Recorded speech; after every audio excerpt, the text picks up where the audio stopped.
Hello दोस्तों, आप सभी का स्वागत है नई कहानी में। सविता बहू भाग भाग कर सारी तैयारी कर रही थी।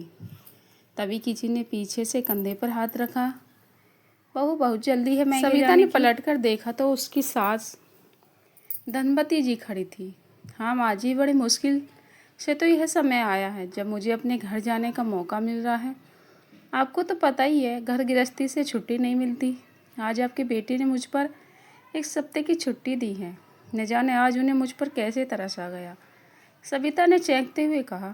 और सविता की शादी को लगभग 12 वर्ष हो गई। इन 12 वर्षों में मुश्किल से 2 या 3 बार वह अपने मायके जा पाई थी, वो भी किसी फंक्शन में। उसके पति विमल ने कभी सविता को जाने की परमिशन नहीं दी, क्योंकि उसके बूढ़े माँ बाप की देखभाल करने वाला और कोई नहीं था। बड़े भैया भाभी तो कभी कभी बस मिलने आते थे। माँ बाप को छोटे बेटे के भरोसे छोड़कर मौज कर रहे थे।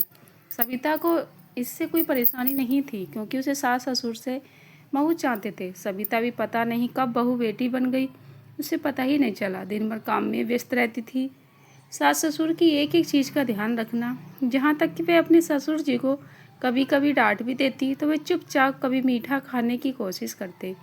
इस प्यार भरी डांट पर भी मुस्कुरा कर बस इतना ही कहते, लगता है मेरी माँ वापस आ गई। लेकिन आज सब कुछ भूलकर सविता ने अपने मायके जाने के लिए तैयार हो रही थी। विमल उसे खुद छोड़ने जा रहे थे। जाते समय सविता ने अपने सास ससुर के पैर छूते हुए कहा, पापा जी आप परहेज से रहना और मीठा तो बिल्कुल मत खाना। मम्मी जी, मैंने मेड को बोल दिया है, वो आप दोनों की समय पर दवाई दे देगी। आप अक्सर दवाई लेना भूल जाती हैं। जब मैं वापस आऊँ तो आप दोनों ऐसे ही स्वस्थ मिलने चाहिए। लेकिन बाबूलाल जी और धनपति जी दोनों के चेहरे उदास थे। इस उदासी का कारण सविता भी नहीं समझ पाई। उसे लगा जैसे वह उसके जाने से दुखी है। सविता उनका आशीर्वाद लेकर जल्दी से गाड़ी में बैठकर चली गई। उसके जाने के बाद बाबूलाल जी ने धनवती से कहा, चला मेरा भी सामान पैक कर दे, शायद तेरा मेरा साथ यहीं तक था। धनवती जी ने कहा, ऐसा मत कहिए, मैं भी आपके साथ चलती हूँ। नहीं तो हम दोनों किसी वृद्ध आश्रम में रहने चलते हैं।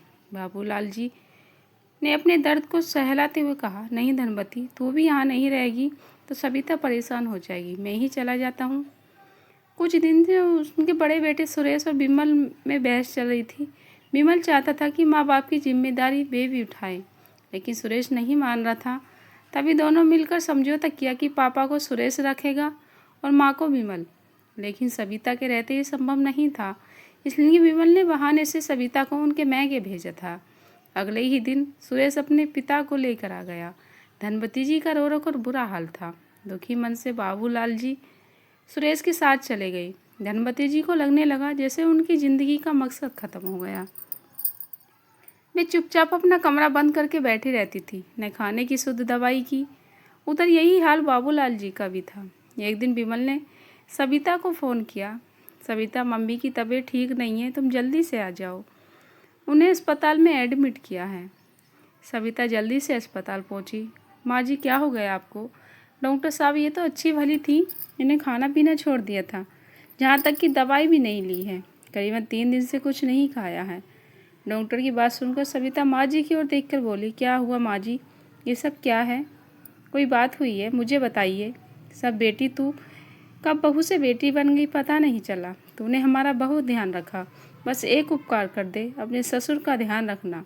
मेरे बाद वो बहुत अकेले हो जाएंगे। मैं उनकी जिम्मेदारी तुझे सौंप कर जाना चाहती हूँ, इसलिए जिंदा हूँ।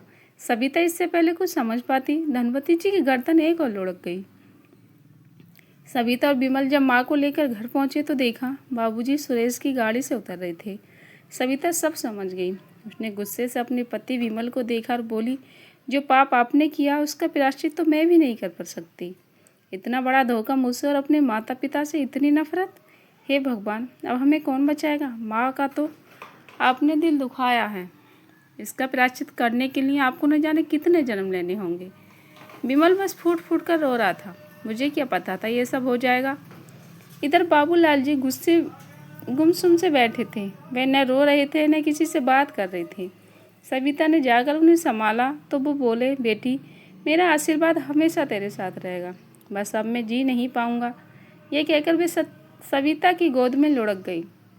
सविता ने उन्हें उठाने की कोशिश की, लेकिन बाबूजी जा चुके थे। दोस्तों उम्मीद करती हूँ कहानी अच्छी लगे। वीडियो को लाइक शेयर और चैनल को सब्सक्राइब करना। धन्यवाद।